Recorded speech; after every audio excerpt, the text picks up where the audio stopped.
Are you aware today is International Day for Elimination of Violence Against Women?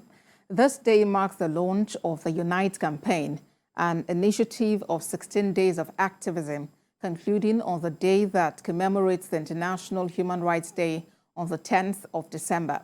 This campaign, led by the UN Secretary-General and UN Women since 2008, aims to prevent and eliminate violence against women and girls around the world, calling for global action to increase awareness, promote advocacy, and create opportunities for discussion on challenges and solutions.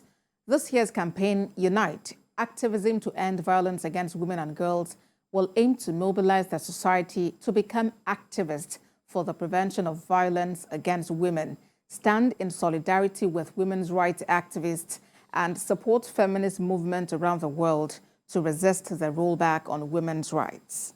Today, the world is celebrating the International Day for the Elimination of Violence Against Women. And for more on this conversation, I have joining me Dr. Ama. She's Executive Director, Live Abundantly. Dr. Ama, thank you for joining us on TVC News at 7.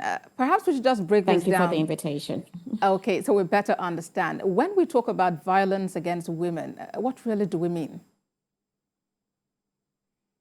Well, good evening, and thank you for this opportunity. When we speak of violence against women, or violence, we talk about gender-based violence. We're talking about the spectrum. Whilst there's much emphasis on rape and domestic violence, you have to look at female genital mutilation, child brides, discrimination, bias, human trafficking. All of those come under the umbrella because in all of those situations, somebody is being violated, whether emotionally, physically, financially, and at the same time, you're looking at the aspects of biases. Microaggression is a form of violence against women because you are twisting the way that you communicate with them to belittle them. So there's a huge spectrum that we have to address when we're looking at gender-based violence. And of course, the 16 days of activism is really to create greater awareness and advocacy.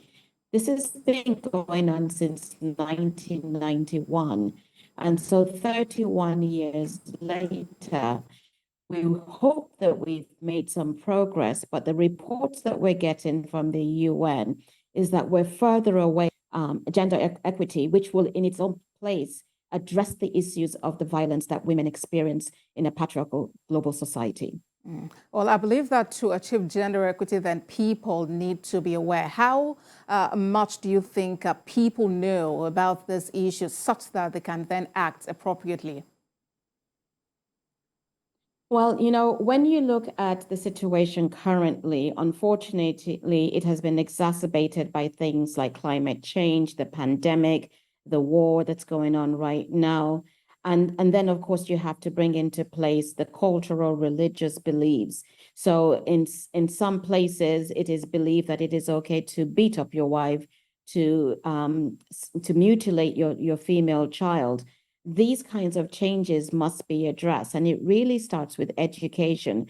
I've always maintained that it is important for infrastructure to be put in place, not the infrastructure that we see in most places with the buildings and the roads, but the infrastructure where there's education, there's health, there's things like social welfare. When you don't have those things in place, then there is no support for those who are going through this menace to society, to be honest with you. So those have to be addressed. We also have to start at the grassroots where we're speaking to parents, we're speaking to communities. That sort of information must be handy at the time of delivery of a girl child. We should inform parents that it's against the law to perform female genital mutilation and what the consequences are for the child. At the same time, when people are getting married, they should understand that the good books that they all refer to have never said that you should be beating up your spouse. And I'm saying this as a female, but I actually recognize that there are men who are also being violated. But I understand today the focus is on women, but we need to look across the spectrum because the numbers are increasing and it is astronomical, the number of women that are continuing to be violated in one way, shape, or the other. plus the numbers of men. Now men are now speaking out about it. But we do need to put the system in place whereby there is support and they're not forced to go back with their abusers. There is no reason why a woman cannot go to the police station, to the authorities to report a situation. We understand that 40% of the women do not seek help, assistance, and there is no legal recourse. Or if it is put forth, it is sometimes dropped because of the pressure from the family about the family name, the good name, being a good wife. Well, I went through it, you can go through it. It needs to stop. If we don't address this issue now, it will continue and it has become very systemic.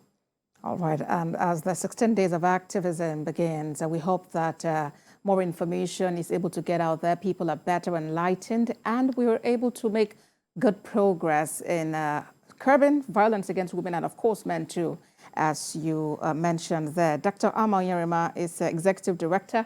Live Abundantly. Thank you for joining us on TVC News at 7. Thank you for having me.